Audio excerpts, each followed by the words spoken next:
Hello people, today we have an astounding story that has brought Russia to the edge of an internal security crisis. Yevgeny Prigozhin, the head of Russia's Wagner private military company, orchestrated a rebellion against the country's defense establishment, creating an unprecedented impact that reverberated across the nation. Let's delve into the particulars and unravel the thrilling events that transpired on June 24th. Now let me just simplify so that you understand it better. So this Prigozhin guy is a warlord who is Putin's best buddy. But he isn't the part of government. He operates a group called Wagner, which is like a private company and helps Russia in its military conquest. So basically he was having some issue with Putin's defense guy, and as with male egos, Prigozhin could not keep his calm and decided to quarrel publicly. So now let's see how did he do it. It feels like a coup, but it isn't. This gets interesting and intense, so let's get straight into it. It all started when Mr. Prigozhin released the first video on Telegram accusing the defense leadership of ordering strikes on Wagner and causing the deaths of many of his forces. He said in the video, "Our men die because you treat them like meat." The defense leadership ordered strikes on Wagner, killing many of our forces. In the second video, he claimed that his forces had taken over Russia's southern military district headquarters in Rostov-on-Don, a city just 100 kilometers from the Ukrainian border. The world watched in awe as short videos flooded the internet, showing Wagner troops and tanks roaming the streets of Rostov.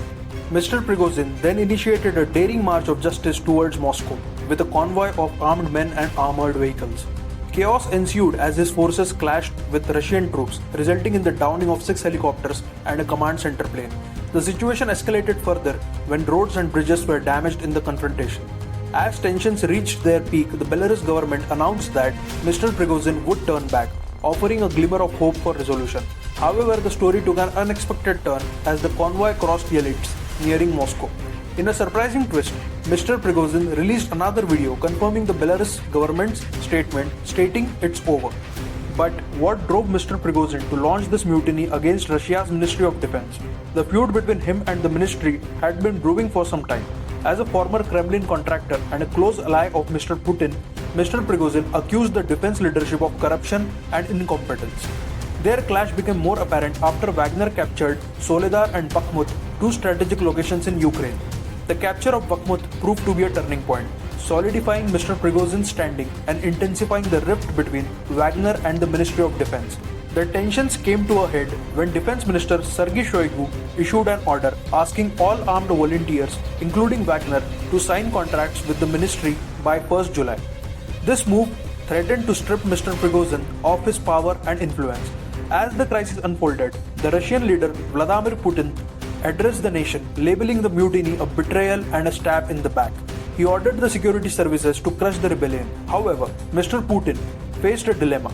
Mr. Prigozhin was a former ally and had built Wagner with the president's blessing. Wagner had proven to be an important security tool for the Kremlin, both in Africa and during the Ukraine conflict. Faced with the risk of an all-out civil war, Mr. Putin chose a realist approach. He sought the assistance of Alexander Lukashenko, the president of Belarus, to negotiate with Mr. Prigozhin. Eventually a deal was struck. Mr. Prigozhin agreed to turn back, averting an immediate security crisis. However, the specifics of the deal, including the future of Wagner and the personnel changes in the Ministry of Defense, remain unclear. While the crisis appears to have subsided for now, it has left several challenges for President Putin to address. The mutiny exposed a deepening feud among his security circle, highlighting his waning authority. Additionally, Mr. Prigozhin's ability to challenge state institutions and walk away unpunished sets a concerning precedent. As the war continues without any tangible results, Mr. Putin may face further challenges from within. The aftermath of this crisis leaves us with lingering suspense as the future roles of Mr. Prigozhin, Wagner, and the Russian defense leadership hang in the balance. That's all we have for today. Make sure to subscribe to our channel for more thrilling updates on this unfolding story.